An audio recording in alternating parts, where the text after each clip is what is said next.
Matt Hardy.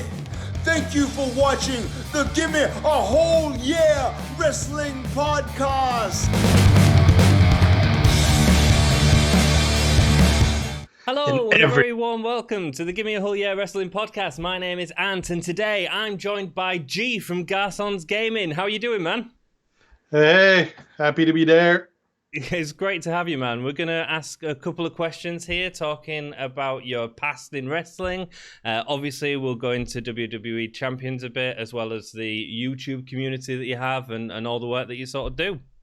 All right, sounds good. So if you don't know who Guersan is, he runs a YouTube channel that's now dedicated to WWE Champions, the mobile app game that you can download from the App Store. A really good game that you've been doing videos for a long time now. You do contest breakdown, pull videos, and of course gameplay videos. So go check him out and subscribe if that interests you. We will leave a link in the description below. And in today's interview, we're going to get to important questions like, did Guersan get 3D scanned for the Killian Dane model? You know, I've been asked quite a few times, and also before him, because people have actually been asking for one of my a character of me in the game for a really long time, and I've always been saying, well, there's already one. It's called Bray Wyatt. Which one? The Striker of the Trickster? Eater of World, the first one. The first one. Yeah. Well, it's there. Yeah, I suppose Killian Dane isn't too far off, is it? Yeah, he's got a little more weight than I do, even though I do have quite a bit myself. Oh, don't we all? And lockdown is causing it to be even worse. So lockdown's been happening. How's life, dude? As busy as ever. I mean, not working right now, although I'm still lacking time to do pretty much everything. Yeah. Well, you do a lot of work on the channel as well. Like, it takes a lot of time, and I don't think people realize how much work it is. You do a lot of edits in your videos as well. I do everything. I'm a one-man unit. I do have a lot of issue delegating stuff. Plus, anyway, I run a rather small YouTube channel. It's not like I could pay someone to do some work. I'm not even getting paid myself. So. No, well, it's bigger than ours, so good for you, man. It's doing well, yes. and it's a great resource for people as well. Like for people starting the game, people that have been into the game a long time. It's a great sort of way of people going and discussing the game and talking to you. You reply to every comment, basically. Yeah, every 450 of them every day. Wow. On a normal day, there is some days it's going to be less than that, and there's issue that it's going to be a lot more than that. When me and Guersan first got onto the Skype to talk, he was actually just messaging, and I was like, "Are you replying to comments?" And he was like, "Yep." Yeah. So it never stops. It never. I can imagine, dude. I can imagine. Let's go straight to the past and let's go into your history of wrestling. So, tell me a little bit about your introduction to wrestling, dude. I actually started watching, obviously, like everyone, I've seen a little when I was growing up and everything, but my parents weren't watching. My friends, when I was in school, weren't watching either. So I wasn't really seeing much of it. I actually started watching toward the end of 1998, which was pretty much the Attitude Era. Yeah, good time. Yeah, that's probably why I kept watching. Yeah, a lot of us are like that. I watched everything. Everything. I watched the main one. I watched WWE. I watched WCW. I was watching both. I liked both. They both had stuff I like, and I really liked the rivalry between them. That really hooked me up. And I actually stopped watching wrestling right after the Attitude Era. Mm-hmm. And I started watching again just before I started playing Champion in April 2017. Okay, that's so interesting. There's a pretty sizable gap that basically when I started, I almost didn't know anyone. NXT was already running. It was about the time where all the people from that made NXT moved up to the main roster. Mm-hmm. The Shield was breaking up and stuff like that. So. Everything was fairly new at the time, and I started watching wrestling again at that point. I don't watch any of the indies and all. Okay. I really only watch WWE and NXT also. But I tried AEW, but didn't stick around. Like I watched the earliest when they were having obviously a lot of production issues, and didn't like it that much. And I haven't tried it since. Okay.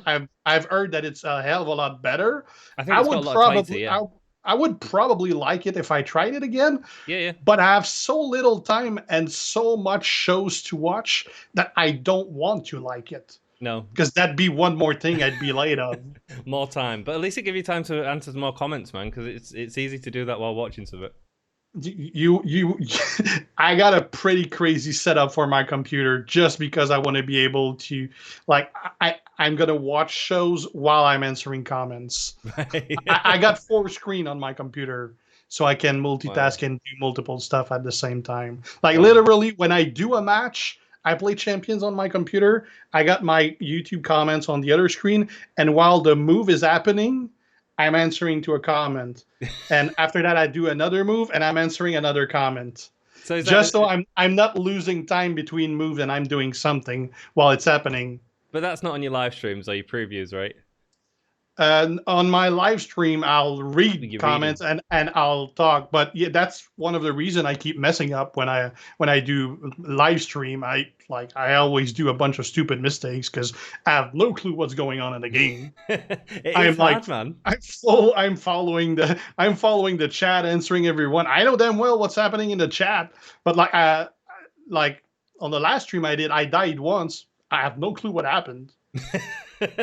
Last time I paid attention. Plus, I got ADD, so I'll move from one to the other. So no idea what happened on that match. So yeah, on live stream, it's pretty it's standard. I'll keep messing up because I don't pay attention. I'm on autopilot when I play, but I'm paying attention to the chat because that actually changes.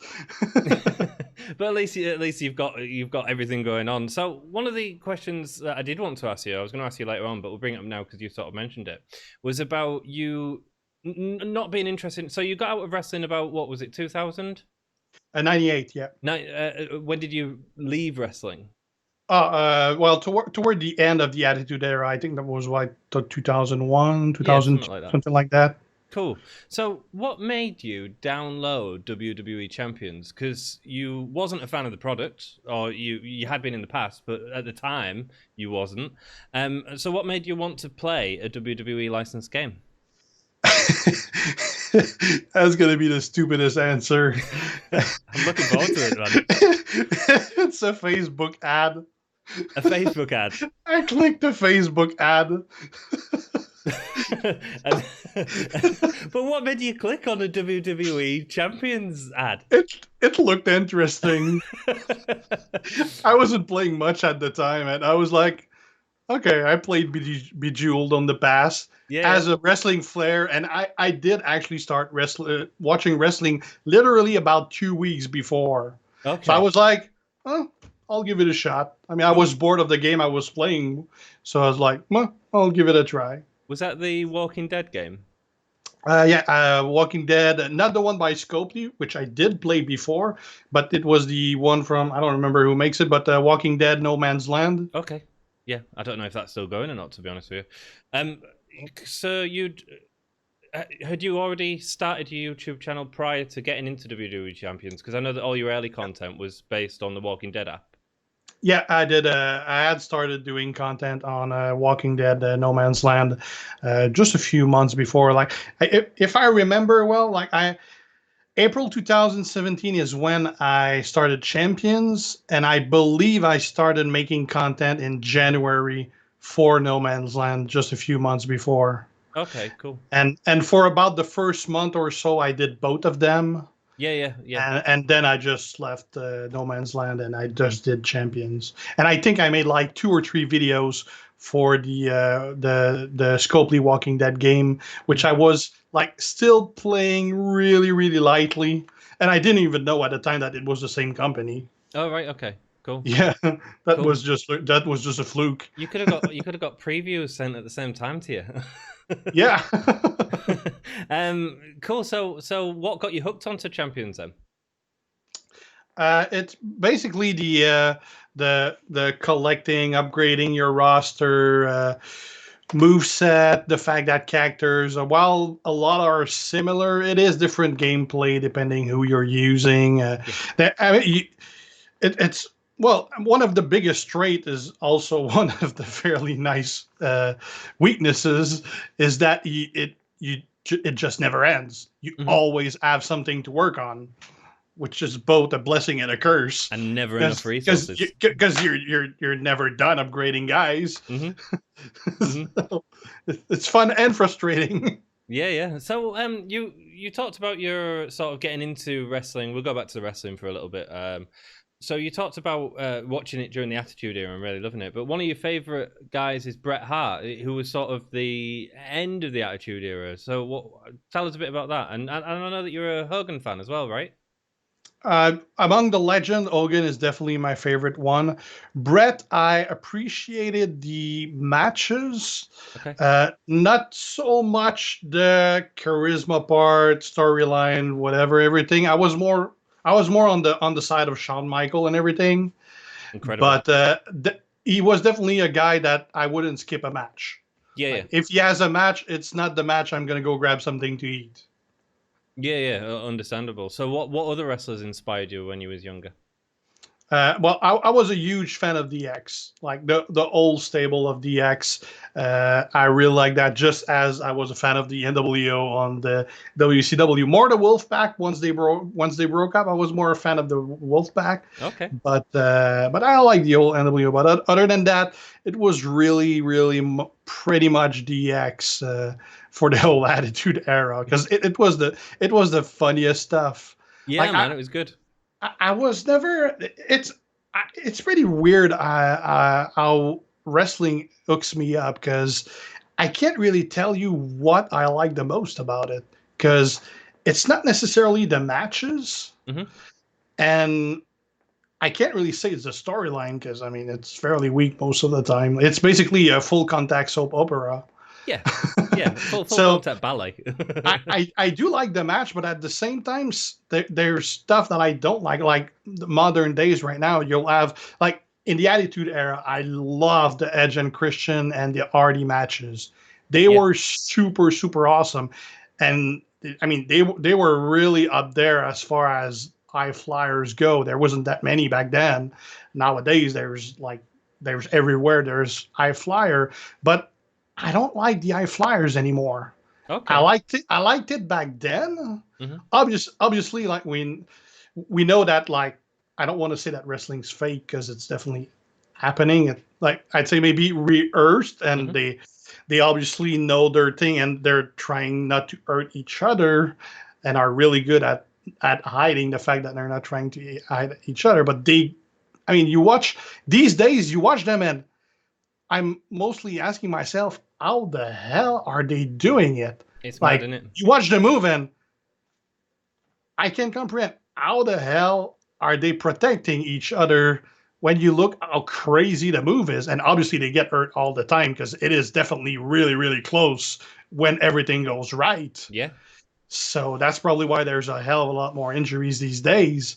But at the same time, when it's high flyers, it like I see them too much like pick their space for the spot.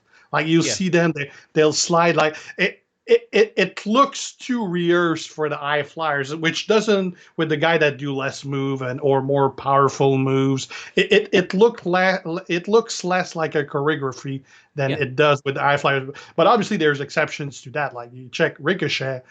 I mean, sometimes you're gonna see that he's he's placing himself for something, but Yeah. he's really well at hiding it, and a lot of them Telegraphing are. moves. Yeah, Yeah. but Yeah. I mean, there wasn't that much like that's one of the things that I'm not a big fan of the modern era for the spots that it's too easy to see what's coming, Hmm. as opposed to back then where there wasn't so much of that.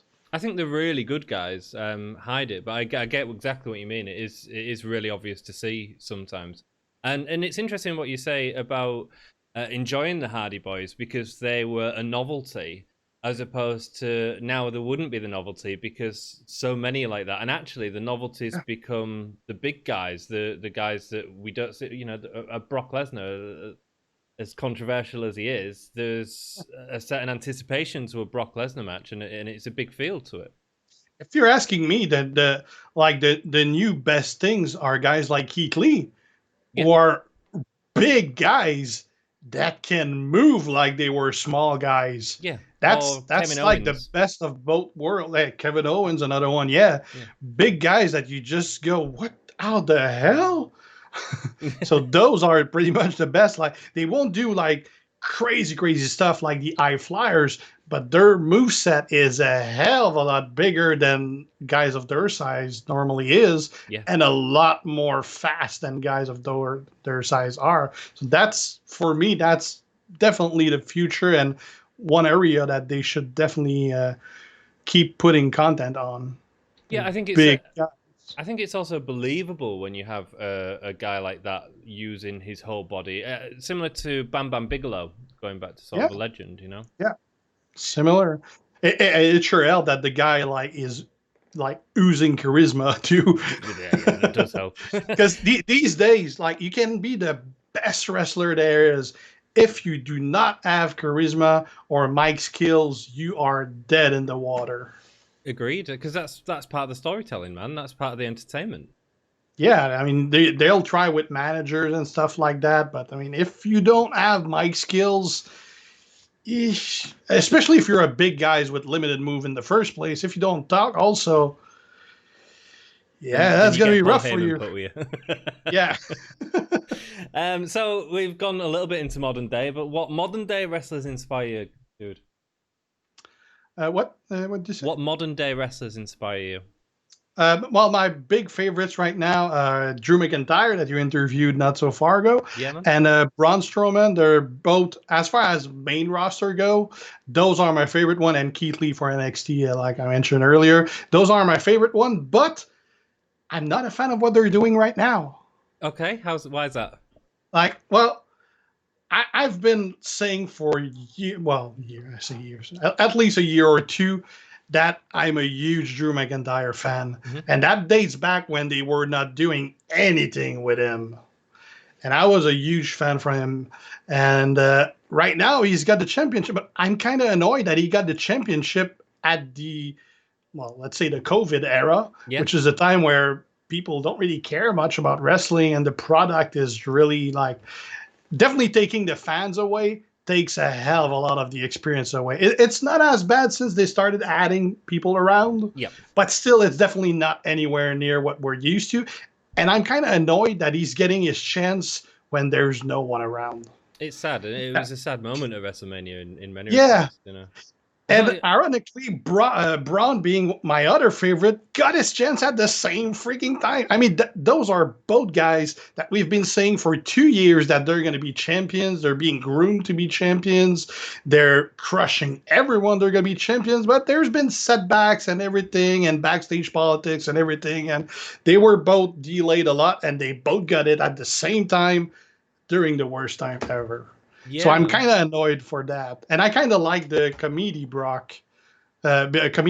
like when he had the tag team, whatever they were called, with Alexa Bliss.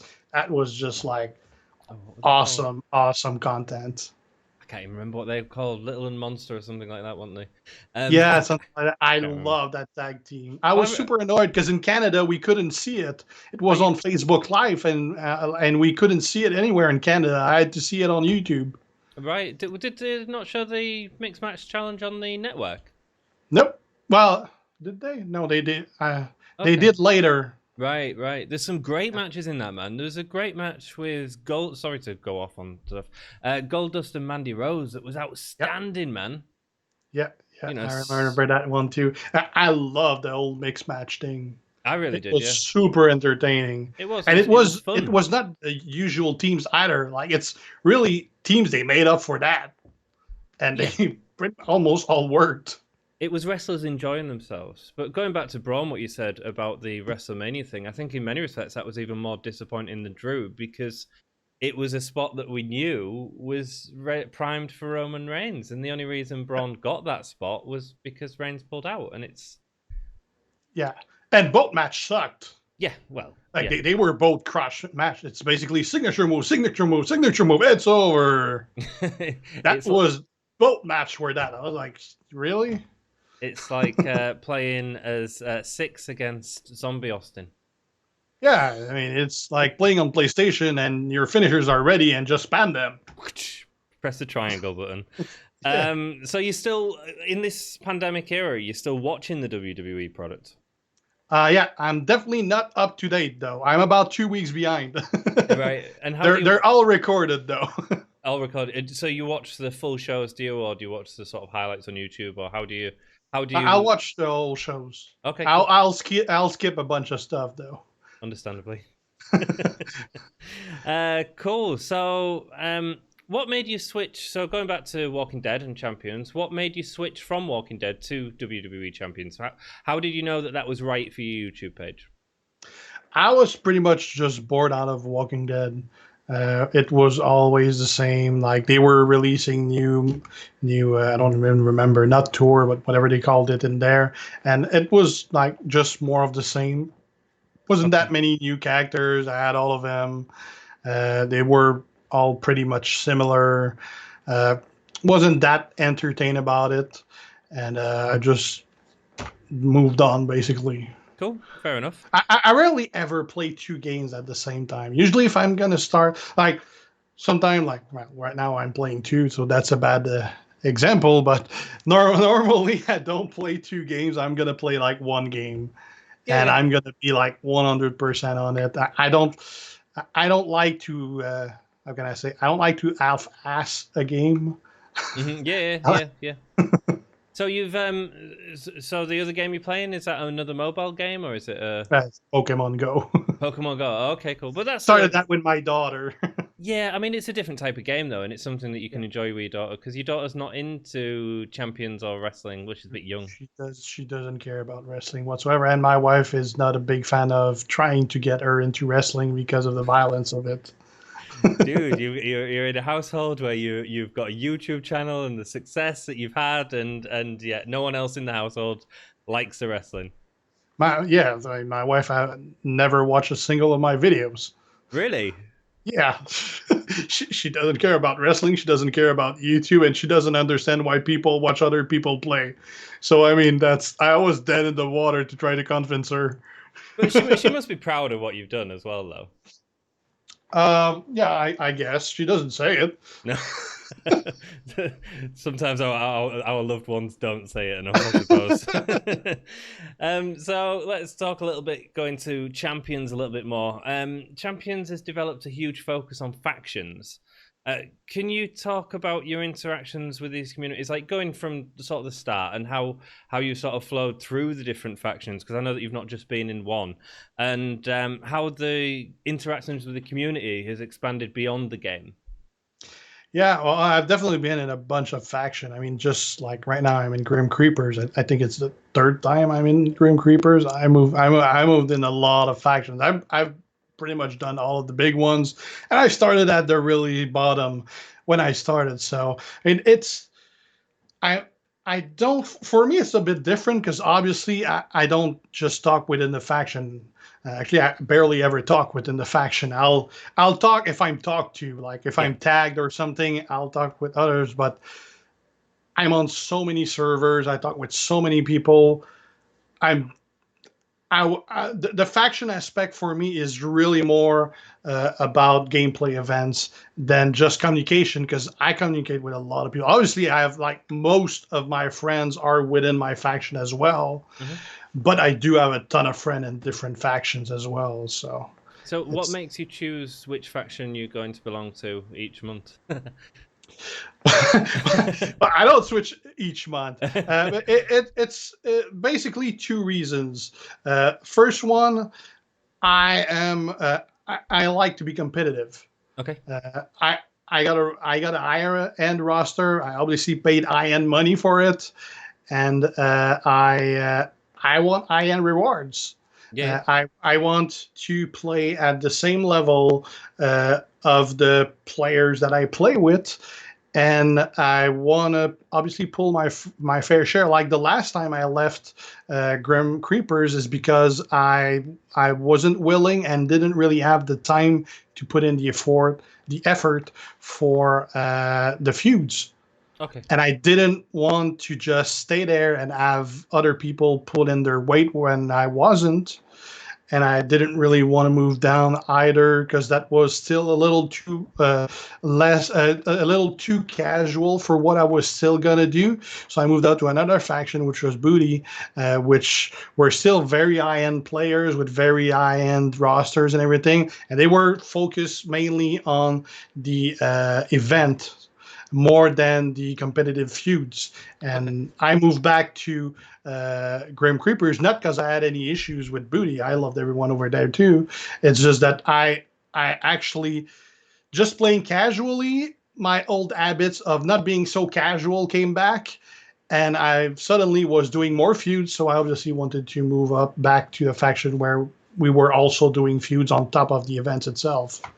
Okay, cool. So that's mainly why I moved around. Usually when I move around, it's either because there's like some big drama or whatever and everything blows up, or just because my times or habits within the game are going to change and I'm going to move somewhere that fits for that. But obviously, I mean, like I got a friends in also less competitive faction or lower end faction. I don't like to say lower end, but lower ranking faction, Yeah. maybe.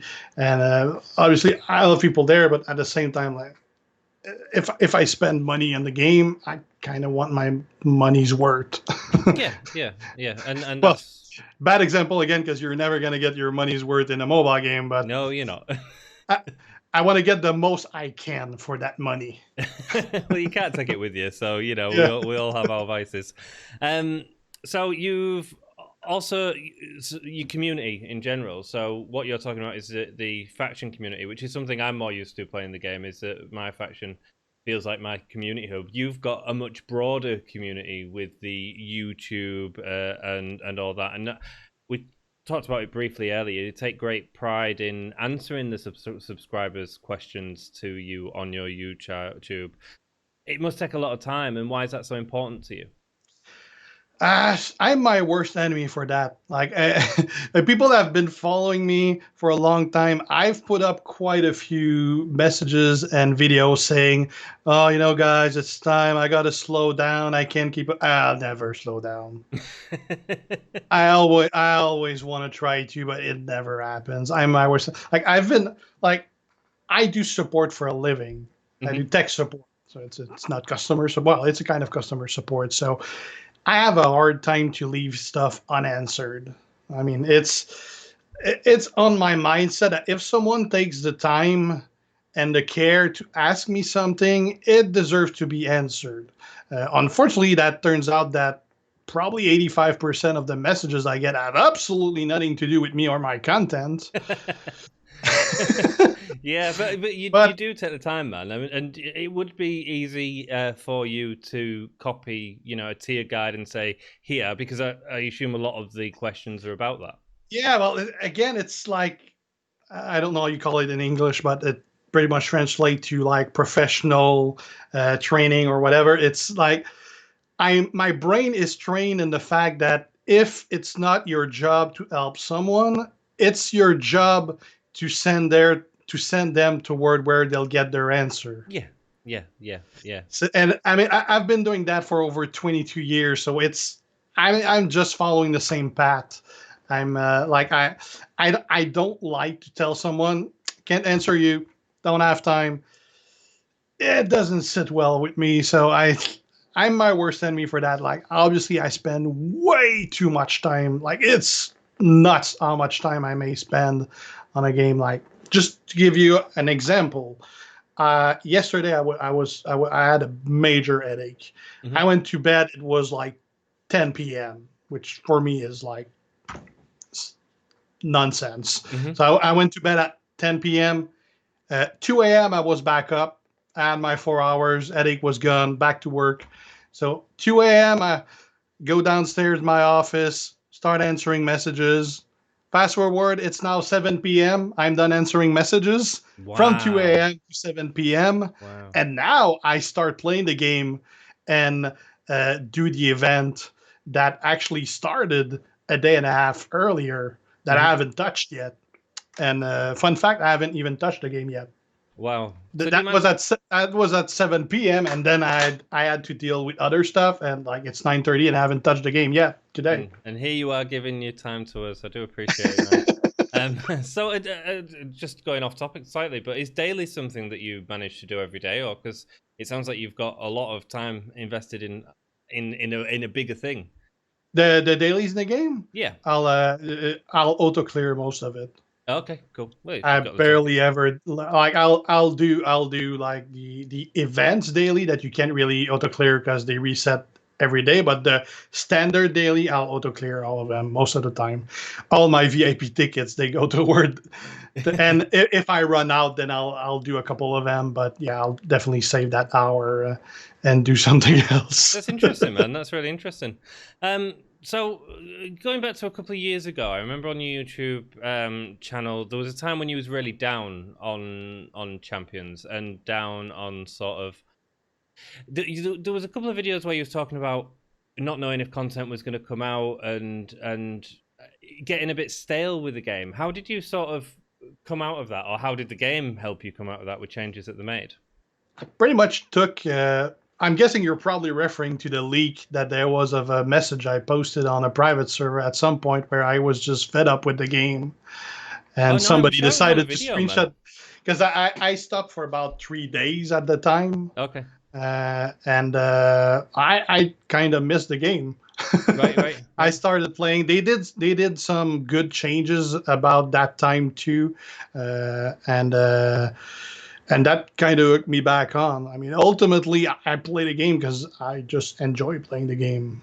Cool. I probably play less than I would want to because I got a whole bunch of stuff that I got to do. But like, uh, I'll put everything as well, not everything. Obviously, I'm not putting the family aside, but like I'll put the answering comments and stuff like that aside, like on the weekend events, like the feuds, for example. I want to make sure that I do my part, so I won't answer anything during that period. I'll do what I have. I'll start back after. Same thing when there's showdown and things like that. Although showdown, you can like do stuff in between too. Yeah, yeah, yeah, yeah, yeah. But during the week, like there's many days, and today was one of them where I ran out of time to do the dailies. Okay, cool. That's just interesting. It's just interesting to hear how you play, because obviously we see you play a lot, but it's sort of in sort of blocks of time. So it's generally you'll post a video on a faction feud or something like that, or specific events. You know. I got screwed of again, don't want to say I got screwed, but I missed out on a lot of tours and stuff like that just because I film everything. Right. Because like just the fact that I record, like I'll record the L tours and stuff like that, that means, I mean, you can't just say, oh, I'll do the tour. You can't just do the tour because I got to get downstairs in the office. I got to set up my video. I got to do my Photoshop to have my spec on screen. I got to add the character. It doesn't take an hour, but it takes a little setup to do that. It And totally and does. then I'll do the tour, and then if my daughter's not too bad, I'll probably get like I did a 40-minute tour like 2 days ago. I had to record it in 4 sittings because I kept getting interrupted. Right. and Right. and that Life. was when she was sleeping. Well, she's not coming the interview So, just yet, but yeah, so it's really hard to just keep up with the stuff because I'm imposing myself restriction just by the fact, because I also got the problem that for instance when I do a pull, Mhm. I'm pretty much forced to record my pull, because if I manage to pull something and I don't have it on tape, I'm never gonna hear the end of it. Nope. Pulling a If I four-star don't gold. have it on tape, there is so many people that have their agenda and that are out to get me or whatever because they hate me. If I don't have it on tape, I am screwed. Cool, man. So your YouTube's grown. You've got a lot of subscribers now. Certainly, it's growing all the time. And so, talking about success, what is your definition of success, and at what point will this be completely successful to you? Probably never will. Okay. I mean, uh, uh, I have a lot of friends that have huge channels. Hmm. Well, friends, I know a lot of people that I talk to that have bigger channels and everything.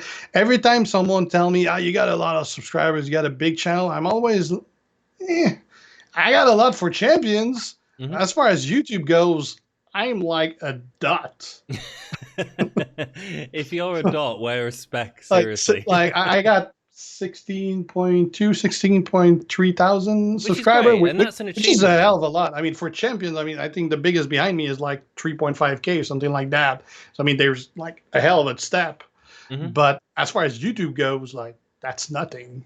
That's really, really small. So, I mean, people are like, "Oh man, let's go for it for 100,000, dude." I'm at 16,000, and you got to be living under a rock if you never heard of me and you're playing the game by this time. So, I mean, how much bigger can I really get? I never thought I'd get that big, really. I mean, it Like, is amazing though. That's 16,000 people that you're impacting and who are choosing to watch your content. It be that daily or in the past or at some point, you've affected them enough to be able to press that button, and that's a serious achievement, man. well, what I think makes the success Hmm. of my channel is what I think the relationship I got with my viewers. Hmm. The fact that I interact with every single message. I mean, it. They know that if they post something, I'm gonna care to at least read it. Hmm. If I don't answer, I will definitely read them all, Hmm. and they know and they care. I mean, uh, I I got a lot of views for the amount. Like, I have friends that have channels that are over 100,000 subscribers, and they'll get like 150,000 views per month. Yeah. I got 16,000, and I get 220,000 Wow. views per month, which Yeah. is huge It for a is. channel of this size. Obviously, I also put out a shitload of content. Hmm. I'll do, well, these days maybe 2 videos, but normally on when there's more things to shoot, I'll do 3, even sometimes 4 videos per day. So I'll do on average about 100 video in a month, which is pretty that shit crazy. It is. Yeah. Yeah. Well, you must be working with the algorithm as well, man, because you're getting the views, constantly on these videos. Well, on average, I don't, and I watch a lot my analytics in YouTube, and uh, one of the big strength of my channel is the fact that it gets a lot of views early, Hmm. and I don't have that many what they call inactive users. Right. Like a lot of people, you'll see that often. People that like that buy subscribers, like they're gonna buy 1,000 just because they want to monetize and stuff like that. And eventually, YouTube it cracks down on that, and it removes bots, and then they'll see they're gonna have a drop. I never have a drop. Right. Like, Great. my subscribers, they always move, and I never have a drop. So I don't have phantom accounts and everything. Hmm. And according to YouTube, they usually watch my content fairly fast. And actually, 60% of the views I get are not even subscribers on my channel. Right. Great. Wow. And that's 16,000 subscribers. So there's 100 factions in the top 100. You've got more subscribers than there are players within that top 100. That's quite possible. It's math, man. It's math. It's good. So talking about game updates, what do you think has been the most important update that's come so far in WWE Champions? uh, I'd say probably it dates back. It's when they introduced trainers. Okay, MP trainers. Yeah, that was probably 2.5, if not 3 years ago. Before that, character was just their move, nothing, and then they introduced trainers, and then it added definitely a new dimension to a lot of those guys. Severely switched the power shift of the characters. Then obviously they added the coaches, which added another layer of that, and then the belts and the medals, and it's basically all within the same adding and RPG-esque flair to customizing your characters. And although most people are going to go with cookie cutter builds and everyone's going to use the same thing on every character, technically you can move. And we do see most people are going to use the same trainers and coaches, well, depending on what they got, obviously, but similarities. But we do see some differences for the medal setup, for example. Yeah. And the skill plates now. So it did added a differentiation or a difference in what people are using. So we do see some different settings with that. So yeah, I mean, it's interesting. The medals does feel like an extension of that, and it's interesting how you put it. That sort of trainers were first, then coaches, which still I don't know if coaches feels fully fleshed out, but maybe that's because I don't personally have the top tier guys, and that's where a lot of the great coaches are. And then medals come about, and there was a lot of negative feedback as well from that, and a lot of that comes from confusion as well, I think.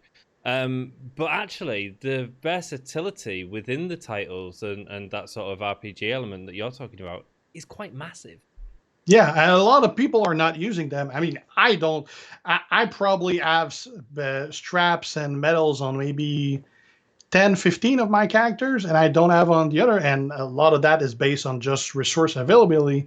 It costs a lot of resources to level those medals. Yeah. But at the same time, you can get some pretty massive bonus just putting level 1 medals in there, because the set bonus is the most major you're going to get. 20%, yeah.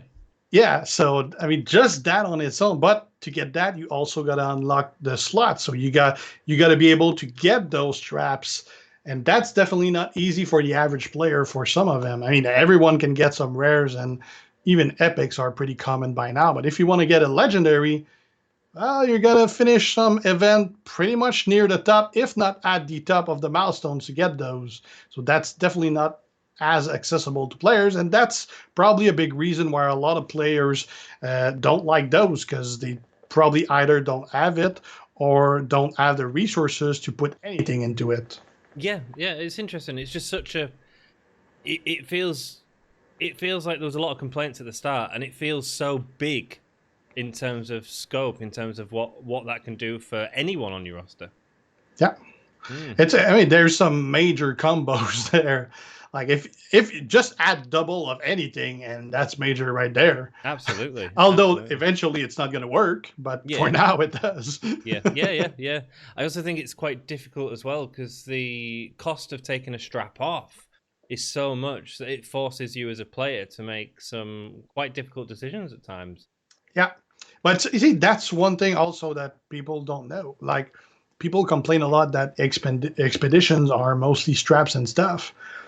But if you're getting that, that also means that you don't really have much to spend on other than those. Mm-hmm. Buy them and sell them. Yeah. You're going to get a lot of parts this way. That's how I get most of my parts. That's the way you get I mean, there's no strap parts in rewards. I mean, there's a little sometimes and stuff like that. But other than that, all comes from Expedition. I buy them, I'll sell them. And I try to think things through so that I don't have to move them for the most part. Mm-hmm. But like, just unlocking the slot is what it cost me. It's a lot. It's a big investment and something that you need to think about, which is quite interesting in the game, actually. Because again, trainers, you take them off and move them as much as you choose to. Yeah, that can get expensive too. Yeah. Like this weekend, there was going to be a feud. Normally, just setting your trainers on your feud roster, that's $1 million coin. Yeah, absolutely. Yeah. Just putting trainers there. You haven't done anything. It's $1 million coins right there. Add the perks. That's another 7, 8, 9, 10 million. Constantly invested in the game. Yeah. So what updates would you like to see Scopely do in the future to continue your enjoyment of it? One thing that I've been pushing for the last probably 3 years is I'd love to have some kind of system within the game that you basically have not necessarily a quest, but you have a reason to keep using a character. Like, for instance, but not for something significant. Like, let's say let's say I wanna play with my Ogun. Like let's say I get some side XP on Ogun every time I use him, and after 10,000 matches or whatever, I unlock a special skin. Doesn't have to be like the gear that are right now, because most of the gear, apart from a few, they're not really recolors. They're complete different model. Most Yeah. of them, a couple are recolors, but a lot of them are actually a different model. Doesn't have to be a new model, just a different color. Something that your organ's going to be different, and make it that there's like 10 colors, whatever, Yeah. and you pick. So you're not going to have everyone with the same look, and like you face someone and, oh, okay, he's got a different color for it. It's not like, okay, you got the gear. Yeah. Yeah. No, that's interesting. Different looks, and like it kind of gives you a purpose to use characters. Like right now, if I want to do a tour, if I can, I'll use Ogun, because Why not? I'll It just saves time. blow through everything. And I mean, I got shit to do. I got to get this fast. Yeah. No. It's only. So I need to do, the faster I do it, the faster I can do something else. And also, the less resources it's going to cost me to heal and switch things around. And I mean, you're saving everything on speed. And like, if I had a reason to use someone else, well, I could vary and use different guys every once in a while. Yeah, no, that's really interesting, and I think it is interesting your point about not wanting full new reskins, just wanting sort of a different colored T-shirt or a different to personalize your experience in the game. Yeah, because I mean, I understand to a certain degree, obviously, the development and like putting things, like if they do another model, it's going to cost them a lot to, well, I don't know if it's a lot, but it's going to cost them something to have another model. They're going to have possibly new animations.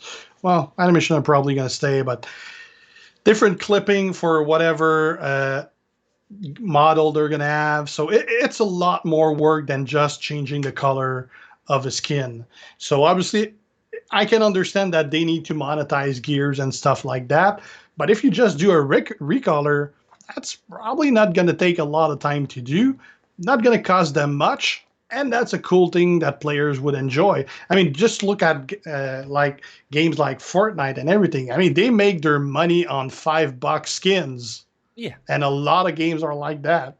Yeah, and it's a guaranteed five bucks skin as opposed to a loot case unboxing. Yeah, you have more than 1.38% chance within one of 48 items within that 1.38%. Never seem to hit that 1.38, but that's my own bitterness. Hey, my channel was built on shit pulls. Yes, it was. Mark Henry again. Yeah. Or as people kept saying, fucking Mark Henry. I kept saying, that's why I went for the Christmas gear, because me and Mark, we got a special. I even had him do a cameo. Exactly, it was your meme, man. Yeah, I kept pulling him early on within the first year, and that became a running gag within the channel. Like that and the Bobby Roode chair event was probably the two things I'm referred the most. Tell us about the Bobby Roode chair event. What was that? I don't know if I know that one. Yeah, that's probably my most popular video. Not necessarily in views, but as far as comment, it's because I was super excited. I mean, that was back when Bobby Roode came to the main roster and was super hot in NXT before they completely butchered him on the main roster. Yeah. But he was super hot at the time. And I was super excited. There wasn't, like, at the time, he was a pretty damn good character. Yeah. These days, he's like middle tier at best. But back then, he was a pretty decent, not a top one, but a pretty good one. I was a big fan. So I really wanted him. And that was, again, all 3 years have been pretty bad for me as far as pull odds. But that was a really bad moment. And I really didn't expect it. And I don't exactly remember how it happened, but like my chair was a little more back and I got excited and I kind of went up. And when I sat back, I just hit the edge of the seat and it threw the chair back, man. And I felt so I basically just fell off my chair and the chair flew back. A moment of elation that is Yeah, and I had a followed pretty bad by, chair that back then too. So dude, that's not good. That's not that good at was a all. that became a classic. um, on the channel, I was going to ask you this earlier, actually, but speaking of falling off a chair, you've also had a couple of times. I mean, your channel's been going a long time now, and life happens. And there's been a couple of times where you've had difficulties. There was one with your eyesight. There was one where you really hurt your ankle, and you was really struggling to create videos even and just play the game. It was clearly a strain on you. How did you Kidney fight through it? stones also. I had Kidney stones like also. kidney stones are among the most painful thing you can I have. can imagine. I had them for exactly 365 days. It What? was painful. I bet, I man. was I was working on my knees. I was literally on my knees in pain working for a year, uh, and that was really really painful. But I mean, I was lucky in the fact that I don't do long videos. Like I did Hmm. most of the moments where I had different health issues were moments where you would see that I barely did any streams Hmm. because I have a hard time to do streams well, especially with the kidney stones. I wasn't paying like there's a couple of videos I did, and there's a couple I did that I didn't even post. That like I was really in pain in the videos. Like I Wow. was almost biting my tongue on some of those. Wow. So that was probably the worst one. Technically the worst one was the month I was blind. Well, that's it. I mean, you couldn't even see the game to play it. Yeah, that one freaked me out a little because I Mm. didn't know if I was gonna get my sight back because I got diagnosed with diabetes Hmm. and it my levels were really really high. Like they were really worried and. They gave me meds for it, and the meds one of the side effects, especially at the level that they gave me, is that it completely destroyed my sight. I couldn't like I keep saying I was blind. I was not technically blind, but everything was blur. Like I couldn't Wow. read it. Like I was checking my phone, I couldn't see it. So when I played obviously a lot less, I stopped doing content for a month, Hmm. uh, and uh, to play the game, I basically had to install an app that would zoom in, and I was basically zooming in, and I had some. I think I still have. Yeah, they're still there. You've got your glasses. I had some glasses. Your I don't know if you Minority see Report them. glasses. It's like it's all holes in it, Wow. Yeah. Yeah. and Yeah. what that does is that it forces your eyesight to concentrate on areas, and that made it a little better. Like I still couldn't like read a text, Yeah. Yeah. but I could see shapes and stuff, so I could still do my part in my faction and stuff like that. But it definitely made everything really worse. And that's the same time that I hurt my ankle because I was blind, so Right. Yeah. Yeah. Yeah. I didn't see a pothole, and I thought that I just sprained the ankle, Hmm. and on doing tests they saw that I actually completely tore off two of the three tendons and had a fracture as well. So Wow. I was like right on the edge of getting surgery, Oh. and it still hurts to this day, and it's been over a year. And how are your eyes now? Is that sort of cleared up? The Because you, eyesight is completely back. yeah, because you've controlled your diabetes, but I'm sure that again, that's Yeah, another difficult thing that you have to deal with in for the rest of your life, I guess. yeah. Well, it's my diabetes is really really good. Good. Like we've actually been struggling with the level of meds because I keep getting too low with Oh, good. hypoglycemia. I basically have to eat some crap just to have my level. So I haven't had to change my lifestyle too much. I obviously cut a lot of the crap, Mhm. but not as much as I like. For me, when they told me I had diabetes, I was like, well, you just took out my will to live. Yeah, yeah, yeah, yeah. I'm not just not eating sugar anymore, but it seems like you're managing it really well, and that's good to hear, man. So keep on top of that. Um, if someone is watching this and they haven't played the game before, or even if they've watched it and they've been playing for years and they've got a massive roster, what would be the most important piece of advice you could give to any player? Manage your resources really, really well. Basically, the best tip is, and this is probably even better for the free to play players that don't spend any money. do not use resources outside of events, because you are not going to be maxing any event. Well, no, probably you're not going to max any event as a free-to-play. But if you want to get as far as you can, you got to make sure that you have the more resources to do so. And any resource you spend outside of an event is a resources you're not getting anything for. Yes, Like if you spend your coins, you're not going to get, if you do it during a coin event, you're going to get some milestones for that, which in turn is going to give you some rewards back. You're obviously not going to get as much as you're spending, but you're getting something back, which is something's always better than nothing. And also have realistic expectations. Again, if you're free to play, you're not meant to complete anything, really. No. Because otherwise, what would be the point for anyone to spend if you could just not spend and do everything? So you can't be frustrated that you can't complete everything. It's not meant. It's just like restaurants. I mean, they're not going to cater to the guy who's only asking water. Yeah. They gotta make their money somewhere. So you got to be realistic about. You don't have to spend, that's for sure. It's totally enjoyable, but you can't expect to get up to the same point either. No. It's like everything in life, really. Here's an interesting question then. I've just thought of this. If I was a free player and I wanted to spend an amount of money without it being a ridiculous amount of money, what would be your advice in terms of, would it be sort of getting the... I don't know what it's called now. It was the Shane O'Mac pass in the past. It's Charlotte Flair now, isn't it?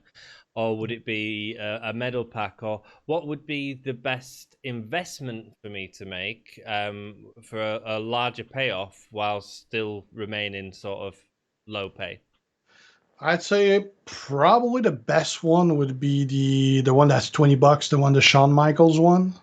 Because first, Shawn Michaels is a pretty good character in the first place. So if you're... Obviously, if you don't plan on keeping it, then don't level Shawn. But if you plan on keeping it, then you can put some resources on it. Plus, he's a super useful coach as well, an MP coach. You're getting a little bit of everything with that. You're gonna get some VIP vault pulls. Obviously, not as much as if you had Triple H, because he doesn't give as much, but you'll get some rewards out of that. You'll have access to all the VIP tours, which you wouldn't if you had just the Shane O'Mac or the manager one. And anyway, the manager one, the best thing you're going to get out of it are the free pool, not the paid one. So you don't even need a manager one, really. No. Just the silver pools are better anyway. Generally, yeah. So Shane O'Mac, I think we all found that out. Sure, in the long run, you're going to get better, but you also don't get much out of it other than basically the cash. And you get it like by droplets. So I think the Shawn one is the best one. And the King of King one, $10 or might even be less. I don't know. I think it dropped price since, but whatever. Not that bad either, but in the character is not as good as both DX really. Even Triple H is pretty good. Yeah. But yeah, Shawn would definitely be the best one. But then again, I mean, it depends. If they don't plan on keeping it, it might not be worth it as much if you don't keep it. But also, you'll have some people like, especially you'll see that with free to play, is that they're going to do like one every 3 events. Like they're going to keep their resources, they're going to skip events, and then they're going to do 1 out of 3 MLC, and then they're going to activate 1 month VIP for that month, just so that they can use the character for the VIP tours to be sure that they do as much as they can on that month. I mean, that's definitely a good way to do it too. But yeah, you still have to put a little in it, and it always sucks that you don't keep it if you deactivate, because then you've put those resources and you can't use them. Yeah, that's great advice, man. That's really good advice. It's not actually the answer I expected you to give, which is quite interesting. So that's really cool. What you thought I would say? I thought you'd say the Shane O'Mac pass, but just because it's there and it's reliable. But it's interesting to hear your take on it. So, and certainly useful. It's mostly because, I mean, it's worth it for the cash, but you're getting so little at a time that basically you're going to wait a month before you can do something with it. A few months, really, if you're going to go for the percentage off of it. Yeah. I don't even know what I know they changed it a couple of months ago. I don't even know what's in it. Like that's That's one I haven't had in a really long time. Okay, cool. I believe it's 100 cash and 35 Charlotte shards every week. Yeah, they added Charlotte. Yeah, That's right, yeah. that's better than Orndorff. Indeed. So 5-star, it's on the horizon, or it's just trickling in now. Congratulations on your first 5-star character in the Fiend. You must be pretty damn chuffed about that. Yeah, I gave him a couple levels today too. Did you, dude? And how's he playing? Well, I haven't played him since I gave him a couple levels, but I did play at the SmackDown tour with him, and he was pretty good. Good, man. Good. I mean, everyone that watches my videos knows that I can't stand showboats, but I like the Fiend. Cool. What plans do you have in the future? Like, because you've got a whole roster here with lots of 4-star golds ready to take. Like, how do you plan on managing that? Are you going to give us any hints? I actually really don't know what. Like, obviously, Ogun Powerhouse is probably going to be my first Powerhouse. I'm pretty sure that Ogun Trickster is going to be my first Trickster as well. But I really have no idea about the other class. Like, when the beta was on, I really didn't have much time. So I really didn't spend that much time on the beta. And based on previous beta, where a lot of the moves and things like that ended up changing between the beta and the live, I didn't want to spend too much time checking the new moves for characters because I knew it would change. It didn't end up changing much this time, though. No. But it still changed a little. And I haven't really much clue about most of the 5-star move for the characters. I really got to look it up when I check, and I'll have to do my own work. And people keep asking me about characters. I'm like, I haven't really checked that much, so I don't really want to give you the wrong call on characters. Like, I'm definitely not the best to ask specifically for that right now. Well, there's no guides available yet, and I mean, it's sort of. It's gonna be a while before too. Yeah, of course it is, because every character has to be given a new fair shot because it's a new move, and that's a big deal for a lot. I mean, look at JYD this last weekend. He suddenly became a viable character with his gear. Yeah, well, the gear is really, really good right now. And I can see them doing more of that actually in the future with these characters who have sort of been left behind a little bit. That's what they did with the 4-stars too.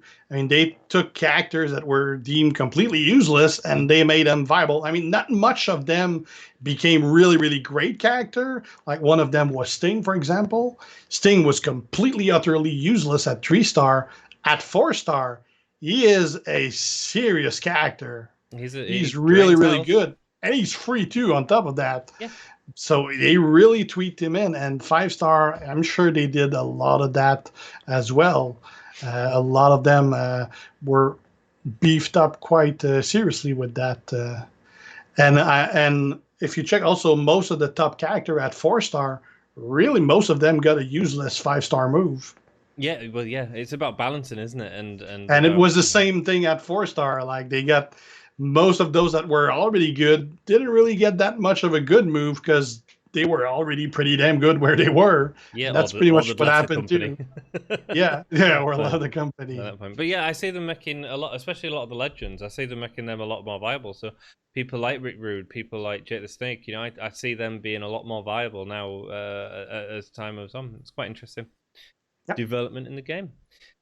This is a hard one because I know that you're a big fan of Drew McIntyre, and the easy answer a couple of months ago, which wrestler do you want to see added in the game? And you just say it's Drew, but he's in the game now. Yeah. So what character would you like to see in the future? Or it could be a variation of a character that we currently have as well. Well, the one that would be on the top of my list right now would be Keith Lee. Keith Lee, cool. Yeah, would be definitely on the top of my list. I don't know what's the deal with NXT in general. I don't know if it's them that don't want to put too much of them in the game, or if it's WWE, because WWE does have like final say on everything, down to gear color. Yeah. So I don't know where it comes from that we don't see that much of NXT. But yeah, Keith Lee would definitely be top of my list for the guys. And for the females, I'd like to have probably someone like Mandy Rose or Liv Morgan. Yeah, those would probably be definitely over Lana. Yeah. She's got her dress moves about though, dude. Yeah. I mean, the women in the game. This wasn't a question I wrote down as well, but the needs a bit of love. Well, I kind of understand their issue with that, and I mean, it's a vicious circle because basically, why don't we have that many content about females? Well, it's because every time they do, players complain. Why do players complain? Because they don't have characters leveled enough to do anything about it for the female content. So I mean, there's not a lot of content for it, so we don't.